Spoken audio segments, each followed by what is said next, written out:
सबु अपेक्षार अंत घटिला। बाबा धवलेश्वर निकटरे लगिला गजभोग। वर्ष तमाम अपेक्षा परी शेषरे आसी से प्रतीक्षार मुहूर्त। हरिहर बेशरे दर्शन देउछन्ति बाबा धवलेश्वर।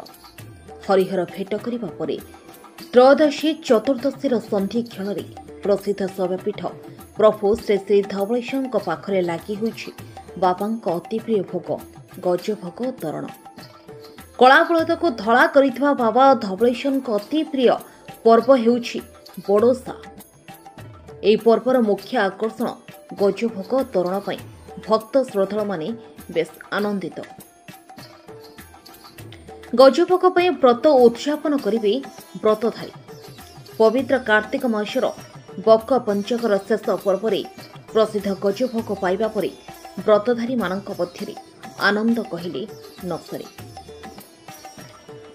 आठगड़र Narasimha Raut report Harshika media. सबु प्रतीक्षार अंत घटे शेष बाबा पाखे लगी गजमंडा भोग। यही गजमंडा भोग को चाह रही वर्ष तमाम भक्तटीए आम अच्छु से गजमंडा भोग बाबा धवलेश्वर निकट में आम सहित पूजक अच्छा पूजक सहित आलोचना करवा कहवा ना केते बाबा पहड़ फाला भोग आज बाबा रात्र 2 घटिका समय पहड़ खोल जाता। पहड़ पर बाबा आज हूँ महुरे बाबा को स्नान करा। स्नान पर आज हेतु बड़ ओषा पर्व थिला तेणु जो गजमंडा लगी हबार थिला जो संधि मुहूर्त जे हरिहर भेट मुहूर्त रे बाबा से विश्व प्रसिद्ध गजमंडा और तरण भोग से समय लगी करा जायथला। जो श्रद्धालु भक्त माने गत राति भी रात्रि जो तमाम जगी रही से गोटे दिन को गजमंडा पाइबा निश्चित से गजमंडा बाबा पाखे लगी समस्त श्रद्धालु भक्त मान बर्तमान वितरण करा चलछि। निश्चित से धवलेश्वर कलारू धड़ से जो गजमंडा ता भीतर हला कला ऊपर धड़ा।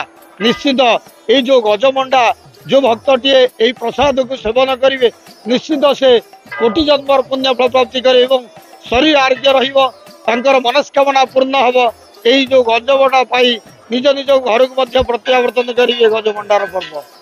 शुणुले गजमंडा भोगर महिमा और आशा विषय।